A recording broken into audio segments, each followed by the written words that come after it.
পথৰ উন্নয়ন সম্পূৰ্ণ কৰিব লাগিবই ঠিকাদাৰৰ মইমতালি সহ্য কৰা নহ'ব ঠিকাদাৰৰ মইমতালি দিয়াৰ অসম চৰকাৰ খাই অসম চৰকাৰ কাম নাই অসম চৰকাৰ খাই অসম চৰকাৰ খুটিয়াৰ We want justice!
ৰাস্তাটো কাষতে আমাৰ দোকান মানে কি হয় বৰষুণ দিলে গোটেই বোকা ৰ'দ দিলে ধূলি একদম দোকানত বেকলৈকে ভৰাই যায় মানুহৰ চামৰাই সলনি হৈ যায় আৰু ইমান মানুহে মানে প্ৰদূষণ হেৰি কৰিবলগীয়া হৈছে সকলো ব্যৱসায় দোকান কেতিয়াবা বন্ধ কৰি থ'বলগীয়া ধূলি পতাপত থাকিবই নোৱাৰে মানুহবিলাক সেইটো কাৰণে আপোনালোকে যেন এই ৰাস্তাৰ ওপৰত বিশেষ গুৰুত্ব দিয়ে এই মোৰ আপোনাৰ অসম জাতীয়তাবাদী যুৱ ছাত্ৰবৰ্ষৰ মালৱলী আঞ্চলিক সমিতিয়ে এই মালৱালী যোৱা জীৰ্ণ পথটোৰ ওপৰত বিগত দিনত সৰব ভূমিকা পালন কৰিছে আপোনালোকে নিশ্চয় দেখিছে এই মালৱালী যোৱা জীৰ্ণ 950 মিটাৰ পথ এবছৰতকৈ অধিক কাল কণ্ট্ৰেক্টজনে পালে যদিও আজিলৈকে কিন্তু তাৰ 10% কাম সম্পূৰ্ণ কৰিব নোৱাৰিলে এই খৰালি ছিজন পাৰ হৈ যোৱাৰ পাছতো দুই কাষৰ 950 মিটাৰ ড্ৰেইন তাৰ 10% কাম আৰম্ভ কৰিব নোৱাৰিলে এই ৰাস্তাটোৱে যোৰহাটৰ ৭৭ ৰাষ্ট্ৰীয় ঘাইপথৰ সংযোগী পথটো ছাত্ৰ ছাত্ৰীকে ধৰি যোৰহাটলৈ সৰহ সংখ্যক শাক পাচলি এইটো পঠাই দিয়ে যোৱা হয় কিন্তু অতি পৰিতাপৰ বিষয়তে উচ্চ পদস্থ আশীৰ্বাদ থকাৰ পাছতে ঠিকাদাৰজনে বিভাগীয় কৰ্তৃপক্ষই হওক বা ৰাইজক বুঢ়া আঙুলি দেখুৱাই আজিলৈকে 10% কাম সম্পূৰ্ণ কৰিব নোৱাৰাত অসম জাতীয়তাবাদী যুৱ ছাত্ৰবৰ্ষৰ মালৱলী আঞ্চলিক সমিতিয়ে তীব্ৰ ভাষাৰে আমি গৰিহণা প্ৰদান কৰিছোঁ এই ৰাস্তাটোতে সৰু সুৰা বৰষুণ দিলে যথেষ্ট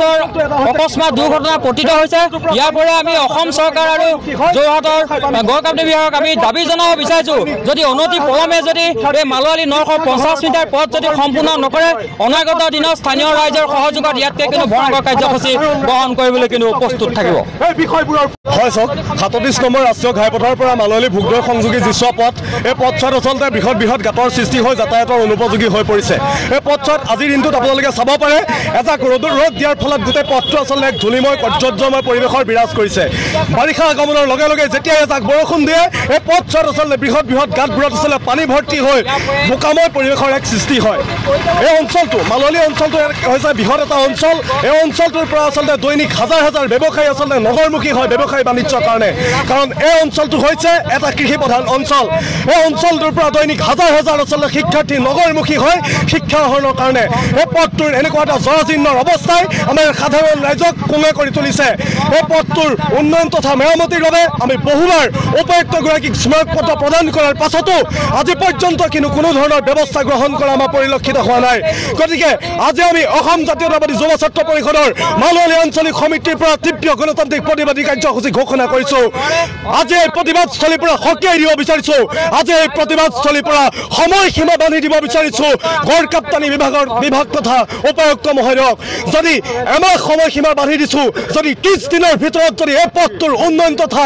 মেৰামতিৰ বাবে কোনো ধৰণৰ ব্যৱস্থা গ্ৰহণ কৰা আমাৰ পৰিলক্ষিত নহয় তেতিয়া কিন্তু তীব্ৰ গণতান্ত্ৰিক প্ৰতিবাদী কাৰ্যসূচী ঘোষণা কৰিম যিখিনি কাৰ্যসূচীক প্ৰশাসনিক চৰকাৰ যন্ত্ৰই কৰিবলৈ বাধা প্ৰদান কৰে তেনে কাৰ্যসূচী যেনে অনিৰ্দিষ্টকালীন বন্ধ কাৰ্যসূচী অনিৰ্দিষ্টকালীনভাৱে মাললী পথৰ কিন্তু বন্ধ ঘোষণা কৰিম।